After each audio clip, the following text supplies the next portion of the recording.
جمعية الدعوة والإرشاد وتوعية الجاليات بمحافظة بدر.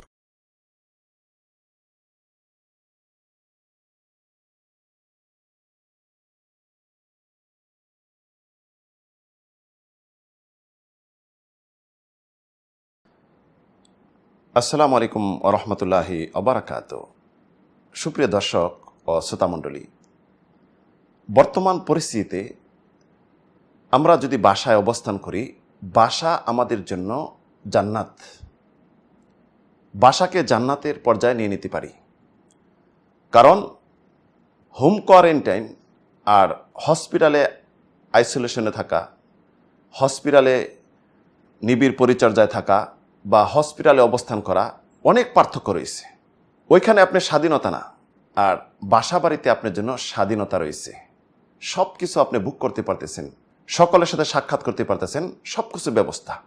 পাশাপাশি আপনি শহীদের মর্যাদা, শহীদের সওয়াব পাচ্ছেন। মা আয়েশা রাদিয়াল্লাহু আনহার হাদিস, মা আয়েশা রাসূল সাল্লাল্লাহু আলাইহি ওয়াসাল্লামকে জিজ্ঞাসা করলেন মহামারী প্লেগ সম্পর্কে। রাসূল তখন বললেন, কানা আযাবান ইয়াবআসুহুল্লাহু আলা মান ইয়াশা। এটি একটি আযাব, আযাবের সূচনা, যেটি আল্লাহ রাব্বুল আলামিন যার উপর ইচ্ছা তার নিকট এটি পাঠিয়ে থাকেন, প্রেরণ করে থাকেন। ফাজআলাহুল্লাহু রাহমাতাল লিল মুমিনিন। আল্লাহ রাব্বুল আলামিন এর মাঝে মুমিনদের জন্য রহমত স্থির করেছেন। ফালাইসা মিন আবদিন ইয়াকাউ ফি তাউন ফায়ামকুসু ফি বালাদিহি সাবিরান। যদি কাওর এমন পরিস্থিতি হয় যে মহামারী প্লেগ ছড়িয়ে ছিটিয়ে পড়েছে, তখন ধৈর্য সহকারে ওইখানে অবস্থান করে, তার বাসা বাড়িতে অবস্থান করে। ইয়ালামু আন্নাহু লা ইউসিবুহু ইল্লা মা কাদ কাতাবাল্লাহু লাহ। এবং সে যদি এর বিশ্বাস করে এটা যে আল্লাহ রাব্বুল আলামিন ভাগ্য যা লিখেছেন এর বেশি কিছু তার উপর হবে না, ইল্লা কানা লাহু মিসলু আজরি শাহীদ, সে শহীদের মর্যাদা পাবে।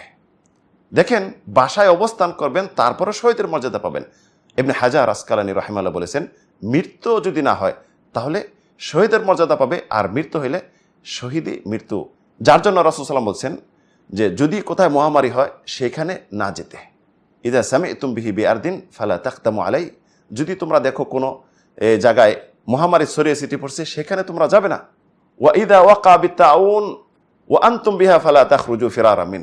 যদি মহামারী হয়, তোমরা যে এলাকায় আছো সেই এলাকা থেকে বের হবে না। দেখেন, আমরা এখন যদি বাসায় নিরাপদে থাকি এবং আমাদের ভুল ত্রুটি করে আল্লাহর কাছে ক্ষমা চেয়ে নেই, এই রমজানে আমরা সুন্দরভাবে কোরআন তেলাওয়াত করতে পারবো এবং নামাজ সঠিক করতে পারবো, আমাদের পথ সঠিক করতে পারবো, তাহলে যদি আল্লাহ আমাকে মৃত্যু দেন তাহলে আমি শহীদি মৃত্যু পাবো। আর যদি অবস্থান করি এই পরিস্থিতি বর্তমানে, তাহলে আমি শহীদি সওয়াব পাবো।